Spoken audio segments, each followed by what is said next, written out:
Olá pessoal, grande prazer estar aqui, meu nome é Oscar Motomura, grande prazer estar aqui com vocês na Rede Pedagógica e pediram para falar sobre liderança, então eu acho que tem tudo a ver também com tudo que vocês fazem nas escolas e nos centros de educação. E eu gostaria de elaborar um pouco sobre esse tema que está tão presente no nosso dia a dia, tanto na área pessoal como profissional, não é verdade? Então, quando a gente fala de liderança, uma vez eu estava conversando com uma jornalista que queria que eu definisse liderança com 3 palavras. Antigamente eu ficava até um pouco chateado, porque como é que a gente vai falar sobre um tema tão complexo em 3 palavras? Hoje eu levo para o humor, brinco um pouco. Aí eu disse para a jornalista, então quer dizer que você quer que eu defina a liderança com 3 palavras? Tudo bem. Quer anotar aí? A pessoa se apressou de pegar o caderninho e tal e disse, então 3 palavras para definir liderança. Iniciativa, iniciativa, iniciativa. Até logo, obrigado. Até a próxima. Pessoal, se a gente pensar bem, liderança é iniciativa. Estou olhando alguma coisa que não está bem, não importa onde, como, vou lá fazer alguma coisa, não é? Eu lembro bem de uma história de uma multinacional em que um garoto de 16 anos, começando como office boy, foi para uma área operacional no 2º andar e era uma agência de banco internacional. Lá embaixo, todo mundo elegante, falando inglês, e na área operacional ninguém fala inglês. E aí o office boy de entregar documento interno e tal, estava lá e ele simplesmente não é da tarefa dele, mas ele está, observando. Agora a gente começa a fazer uma conexão já de cara entre senso de observação, estar presente, olhando as coisas ao redor e iniciativa. E esse office boy viu no balcão uma senhora que estava esperando algum tempo. E ele pensou, mas por que aquela senhora está esperando tanto tempo? E aí foi pesquisar e descobriu que era uma estrangeira, só falava inglês. E como na área operacional, no 2º andar, ninguém falava inglês, estava todo mundo com medo de chegar na senhora. Aí ele falou, mas eu já quebro o galho em inglês, vou lá saber o que a senhora quer. Aí o garoto foi lá, descobriu o que a pessoa precisava, claro que ele não podia resolver, estava lá um mês, né? E falou com um monte de gente na área operacional e conseguiu, com a ajuda do pessoal, aliás, fez o pessoal resolver o problema da cliente, que saiu super satisfeita. Esse menino é um líder. E realmente ele fez uma carreira brilhante nessa organização e tal, né? Agora, pessoal, eu tenho uma admiração especial por educadores. Nós estamos precisando nesse país, né, dar um salto nesse sentido.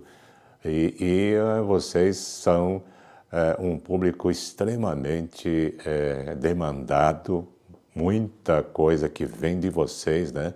Vocês não fazem por obrigação, mas muita coisa vem do coração. É aí que liderança na educação significa apurar esse senso de observação e fazer as coisas que são necessárias. Uma vez, poucos anos atrás, eu fui convidado para fazer um workshop na reunião mundial da Unesco que aconteceu em Nagoya, no Japão. E aí eu fui para lá e um grupo grande de pessoas de vários países e tal, eu falando inglês. E aí como é que eu comecei este workshop? No normal, os workshops de todo evento lá eram 4 especialistas sentados numa mesa, cada um fala uns 10 minutos, depois abre para perguntas. Mesmo jeito de fazer as coisas. E aí eu tenho um pouco de experiência lidando com grandes grupos e tal, e aí eu vi aquele grupo de pessoas de todos os países e o que eu fiz?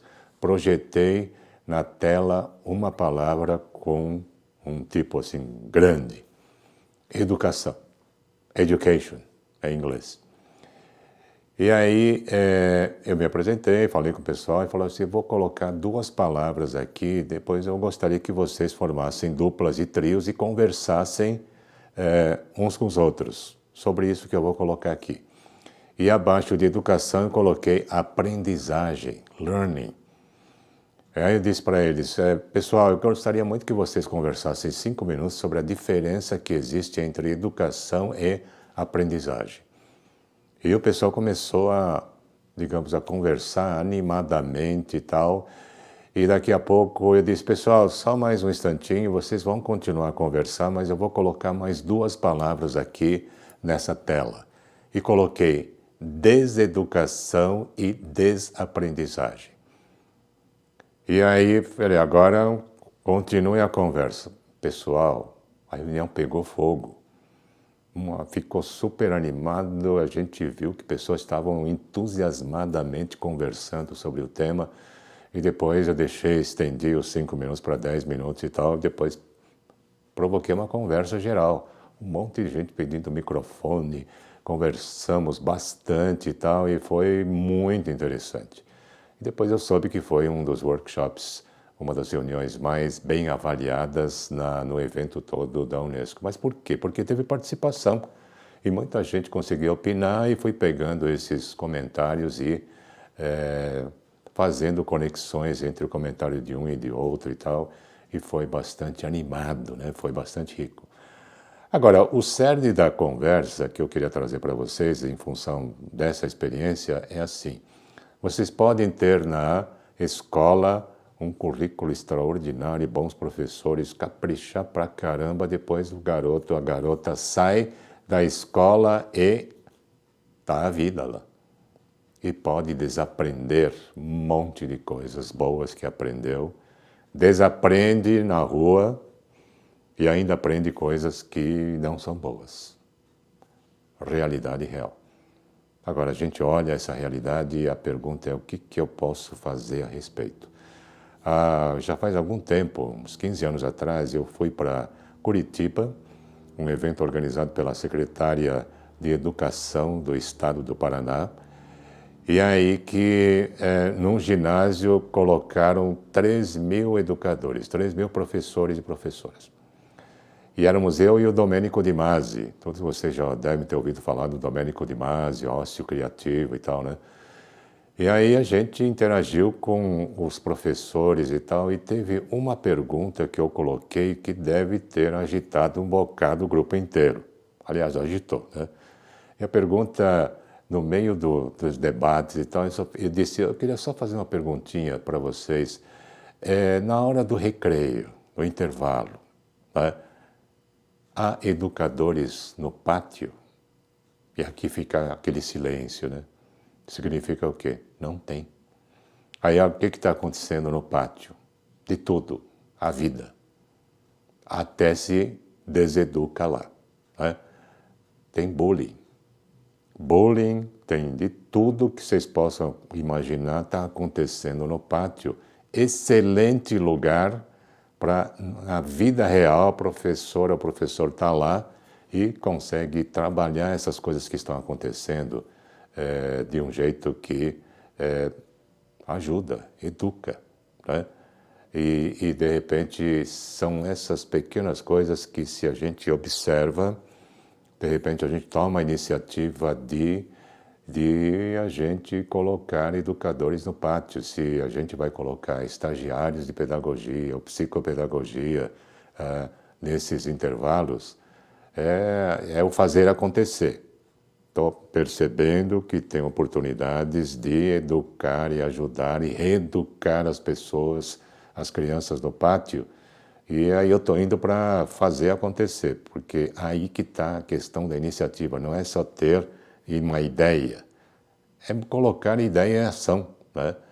E a gente vai acertar todas as vezes? Não vai ter que corrigir, vai ter que mudar, fazer pequenas coisas, mas essa é a forma como um líder atua. E líder não é chefe. Ultimamente a gente tem dito nas grandes organizações, inclusive na área pública, quem é líder. Todo mundo tem que ser líder. Na verdade, começa por aquela história que eu contei no início, né?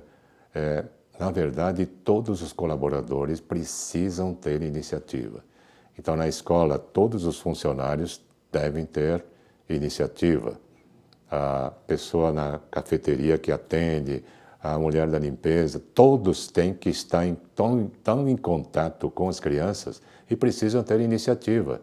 Tem alguma coisa que está acontecendo, a pessoa, não importa a sua função, vai lá e faz o melhor que pode para ajudar naquela situação. Agora, nas organizações em geral, em todo lugar, a gente precisa de iniciativa de quem? Todo mundo. Todo mundo. Por isso que a história do Office Boy é interessante. É Office Boy com iniciativa. Na verdade, nas organizações em geral, nas escolas, em todo lugar, a gente precisa de iniciativa de todo mundo. Nesse sentido, quem é que é o gestor, quem é que é o diretor da escola? Ele é um líder de líderes, líder de outras pessoas que têm liderança, porque tem iniciativa. E a coisa muda. Uma coisa é liderar pessoas que executam, outra coisa é liderar outros líderes. Então, vou deixar essa expressão aqui de liderança de líderes. E aí que outro conceito que não é normal a gente ver quando a gente fala de liderança é liderança 360 graus. Liderança para cima, liderança para os lados e liderança para a equipe. É aí que aparece um conceito de liderança que não é normal. Então, significa que nas organizações, em todo lugar, inclusive nas escolas e tal, a gente, independentemente da nossa posição, nós temos que gerenciar quem nos lidera, gerenciar o nosso chefe. Parece que é uma coisa que não bate muito com o que a gente aprendeu, mas eu costumo perguntar, chefe precisa de ajuda? O diretor da escola pode precisar de ajuda? O funcionário ou o técnico da Secretaria de Educação precisa de ajuda? O secretário de Educação precisa de ajuda? O ministro da Educação precisa de ajuda? Precisa de ajuda. Porque às vezes nós podemos ter lá nessas posições de poder pessoas que não têm a sensibilidade do campo, sensibilidade da linha de frente do encontro com as crianças. E aí que nós que temos que ajudar, inclusive fazendo com que as informações subam, as demandas subam, né? E as necessidades sejam colocadas claramente para que todas as condições melhores para que a educação aconteça aqui na ponta da melhor forma, tem que acontecer. Agora, se as pessoas não têm iniciativa, têm até medo de falar, eu acho que as coisas permanecem paradas no tempo. Nós temos muitos problemas crônicos e sistemas doentes ao nosso redor. E só a iniciativa das pessoas é que vai conseguir fazer com que esses problemas desapareçam, né? Que o sistema seja curado.